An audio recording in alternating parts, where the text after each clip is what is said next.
आप सभी को प्रभु यीशु मसीह के नाम में जय मसीह की। एक बार फिर से हम परमेश्वर का धन्यवाद देते हैं कि उसने हमें आज का दिन दिया। और आज हम सीखने वाले हैं कि परमेश्वर हमारे कर्जों को एक चुटकी के अंदर कैसे खत्म करते हैं। पलक झपकते ही हमारी जिंदगी के वो तमाम दुख, ना केवल हमारे कर्जे, हमारी परेशानियां, हमारी चिंताएं, परमेश्वर एक सेकंड के अंदर उनको खत्म रखने की ताकत कर रखते हैं। और इतना ही नहीं, पर आज हम बाइबल के आधार पर देखेंगे कि परमेश्वर किस रीति से अपने लोगों के जीवन में काम करते हैं। और हमें देखने को मिलता है कि जब कर्जे हमारे जीवन के अंदर होते हैं मेरे प्रियो, तो वो हमारे जीवन के अंदर बड़ी पीड़ाओं को लाते हैं, वेदनाओं को लाते हैं, हमारे जीवन के अंदर बड़ी चिंताओं को पैदा करते हैं। और इतना ही नहीं मेरे प्रियो, पर वो लोग जिनसे लोग कर्जा लेते हैं, वो लोग भी उनके साथ में बदतमीजी से बात करते हैं, उनकी सेल्फ रिस्पेक्ट को वो डाउन करते हैं मेरे प्रियो। पर परमेश्वर का वचन आज एक बात आपको सिखाना चाहता है कि कोई भी बैंक, कोई भी किसी प्रकार का मनुष्य आपके कर्जे को समाप्त नहीं कर सकता। यदि आप सोचें कि आप खुद अपने फाइनेंस को मैनेज कर लेंगे या किसी भी रीति से आप उनको सॉल्व कर लेंगे, तो आप नहीं कर पाएंगे। पर परमेश्वर का वचन आज हमें सिखाना चाहता है कि परमेश्वर एक सेकंड के अंदर उन चीजों को हमारे लिए करते हैं जो हमें पहाड़ जान पड़ती है मेरे प्रियो। आज एक स्टोरी है, बहुत ही इंटरेस्टिंग स्टोरी है। और कई बार जब मैंने इस स्टोरी को पढ़ा तो इसने मुझे बहुत ज्यादा अचंभित किया कि किस रीति से परमेश्वर अद्भुत रीति से अपने लोगों के लिए आश्चर्य कर्म करते हैं। तो ये स्टोरी हमें देखने को मिलती है दूसरा राजाओं की किताब में से, उसका 4 अध्याय और उसके पहले वचन को हम पढ़ेंगे। यहाँ पे लिखा है एलीशा और एक विधवा। ये कहानी थी एलीशा और एक विधवा के बीच में कि किस तरीके से इस कहानी की शुरुआत होती है और किस रीति से परमेश्वर अंत में इसके जीवन में ऐसे बड़े काम को करते हैं जो इसने और इसके बेटों ने कभी सोचा नहीं था मेरे प्रियो। और यहाँ पर ये कहानी की शुरुआत होती है भविष्यद्वक्ता के चेलों की पत्नियों में से एक स्त्री एलीशा की दुहाई देकर कहा, तेरा दास मेरा पति मर गया और तू जानता है कि वो यहोवा का भय मानने वाला था। यहाँ पर एक स्त्री है जो भविष्यद्वक्ताओं में से किसी एक की पत्नी है। वो एलीशा के पास आती है, एलीशा की दुहाई देती है और एलीशा से एक बात कहती है। वो कहती है, तू जानता था कि मेरा पति यानी कि तेरा दास परमेश्वर का भय मानने वाला था, परमेश्वर की आज्ञाओं में चलने वाला था और उसका पति मर चुका था। और वो कहती है यहोवा का भय मानने वाला था, पर जिसका वो कर्जदार था वो आया है कि मेरे दोनों पुत्रों को अपना दास बनाने के लिए ले जाए। पर उसके जीवन में वो एलीशा को एक बात बताती है कि वो परमेश्वर का भय मानता था, परमेश्वर का दास था, पर वो एक व्यक्ति का कर्जदार था। और वो कर्जदार अब मेरे घर पर आया है कि वो मेरे दोनों बेटों को दास बना करके अपने साथ में ले जाए। यानी कि उसके जीवन में एक बहुत बड़ी सिचुएशन है। उस कर्जे के मारे उसके दोनों बेटे गुलामी की हालात में जा सकते हैं। और वो जो कर्जदार है उसने उनको धमकी दी है कि मैं तेरे दोनों बेटों को तेरे पास से ले जाऊंगा। आज बहुतों के जीवन में जो किसी के कर्जदार होते हैं तो वो धमकियां देते हैं, चाहे वो बैंक हो, चाहे वो प्राइवेट बैंक हो, चाहे वो किसी पर्सन से उन्होंने लिया हो, कुछ भी हो। और वो व्यक्ति उन्हें क्या देते हैं, वो धमकियां देते हैं, वो धमकाते हैं, वो बड़े बड़े गलत शब्दों का इस्तेमाल करते हैं। कई बार बड़े शब्द दुखदाई होते हैं, बहुत ज्यादा पीड़ादायक होते हैं और वो मनुष्य को पूरी रीति से झंझोड़ देते हैं। और कई बार जब मनुष्य इन शब्दों से हार जाता है मेरे प्रियो, तो कई मनुष्य आत्महत्या की ओर भी चले जाते हैं, इस जीवन को समाप्त कर लेते हैं। क्यों? क्योंकि उन्होंने अपने कर्जों को और अपनी चिंताओं को परमेश्वर के आगे नहीं रखा।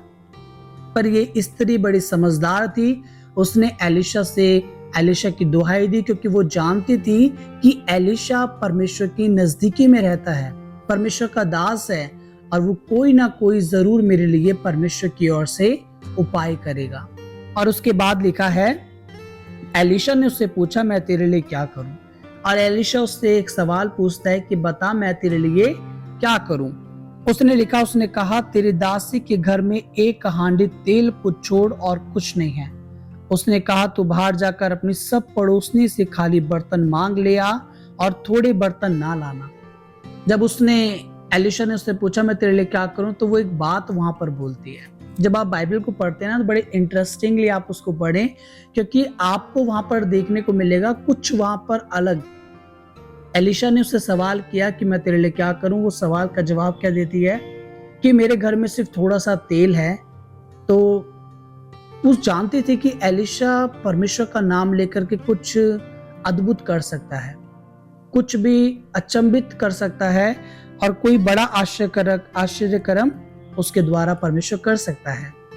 तो उसने कहा कि मेरे घर में तेल को छोड़ करके एक हांडी तेल को छोड़ करके और मेरे पास कुछ भी नहीं है। और एलिशा उससे कहता है कि जा तू बर्तन लेकर के आ, अपने घर से भी लाना, पड़ोसियों से भी मांग करके लाना, और तू ला करके उनको इकट्ठा कर।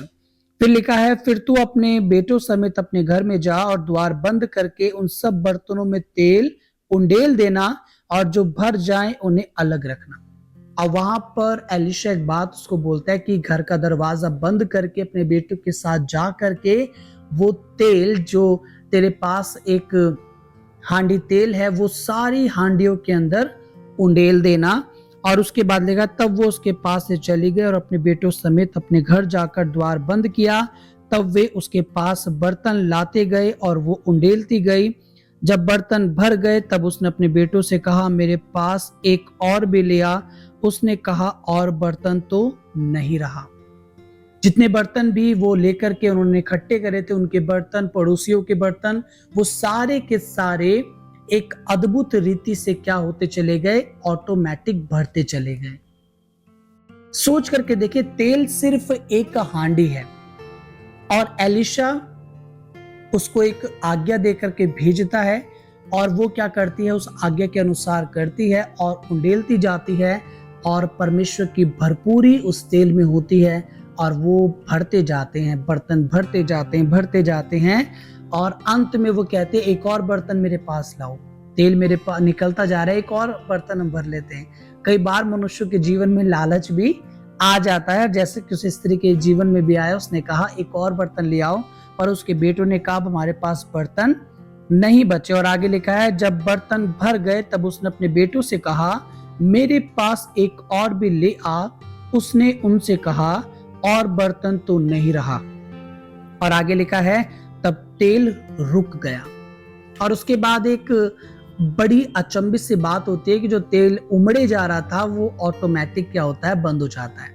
दैट मीन्स कि जब परमेश्वर हमारी आवश्यकताओं को पूरा कर देते हैं तो वो सोर्स क्या होता है, उस टाइम पर बंद हो जाता है, और हमें लगता है कि हमारा जो फोकस रहता है फिर उसी सोर्स पे रहता है कि परमेश्वर ने पहले भी यहाँ से किया, इस बार भी परमेश्वर यहीं से करेगा, और हम उसकी ओर देखते रहते हैं। नहीं, परमेश्वर अपने समय पर अलग अलग चीजों को प्रोवाइड कराते हैं।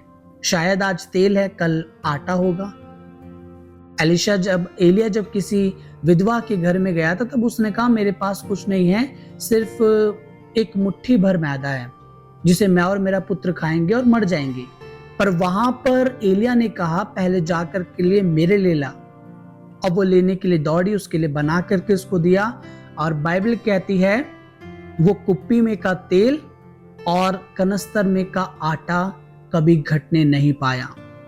तो वहां पर हम देखते हैं कि आटा और तेल नहीं घटता, और यहाँ पर हम देखते हैं कि एक अद्भुत रीति से वहां पर एक तेल का जो बर्तन है वो ओवरफ्लो होने लगता है, और एक समय आने पर वो बंद हो जाता है।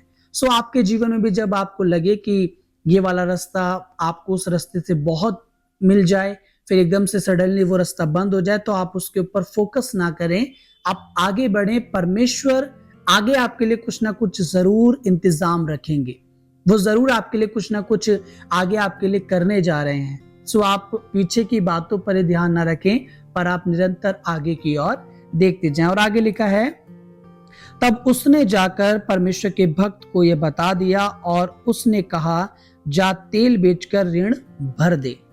और उसने क्या करा, जब बर्तन भर गए उसने अपनी मर्जी से उसको नहीं बेचा, पर वो वापस गई परमेश्वर के दास के पास और उसको बताया कि प्रभु ने मेरे लिए अद्भुत रीति से कर दिया है। परमेश्वर ने मेरे लिए अद्भुत रीति से उस रास्ते को उमड़ दिया है जहां से मैं सोच भी नहीं सकती थी। और वहां पर परमेश्वर का दास कहता, जाकर के अब ऋण भर दे, अपने कर्जे को तू चुका दे, इस तेल को बेच करके तू अपने कर्जे को चुका दे। और आगे लिखा है, और जो तेल बेचकर ऋण भर दे और जो रह जाए उससे तू अपने पुत्रों सहित अपना निर्वाह करना। केवल परमेश्वर ने उसके कर्जों को ही माफ नहीं करा, पर साथ ही साथ परमेश्वर ने कुछ उसको और भी दिया जिसके द्वारा वो अपने जीवन को आगे जी सकती थी, अपने जीवन को निर्वाह कर सकती थी। कुछ अमाउंट उसके पास और एक्स्ट्रा भी आया मेरे प्रियो। सो जब परमेश्वर आपको देते हैं तो सिर्फ केवल आपके वो कर्जों को ही समाप्त नहीं करते, पर साथ ही साथ परमेश्वर का वचन कहता है वो आपके जीवन निर्वाह करने के लिए भी आपको धन संपत्ति देते हैं। इस स्टोरी के अंदर आप देख सकते हैं मेरे प्रियो कि जब उसके पास कर्जा था, दुख था, तो वो किसी दोस्तों के पास रोने नहीं गई, या उसने कोई गलत कदम वहां पर नहीं उठाया कि मैं आत्महत्या कर लूं या अपने बेटे समेत मर जाऊं। उसने ऐसा कुछ भी नहीं सोचा, उसने ऐसा इवन कुछ भी नहीं किया, पर उसने परमेश्वर के दास के पास जाकर के दुहाई दी। उसने परमेश्वर की दुहाई दी। एक तरीके से आप देखिए कि जब उसने परमेश्वर को पुकारा, परमेश्वर ने उसके लिए इंतजाम किया, एक ऐसा इंतजाम जो उसने शायद कभी सोचा भी नहीं था, एक ऐसा इंतजाम जो उसके जहन में कभी भी नहीं आया होगा कि परमेश्वर मेरे पास जो तेल है एक हांडी में, परमेश्वर उसको इस्तेमाल करके बहुतायत कर सकते हैं। आज आपके पास चाहे कुछ भी हो, आपका चाहे बिजनेस लॉस में हो, आपका बिजनेस चाहे थोड़ा हो या उसमें थोड़ा सा धन हो, आप उसे ले जा करके परमेश्वर के सामने रखें, प्रभु से आप प्रार्थना करें, परमेश्वर उसी में से आपको बढ़ाएंगे।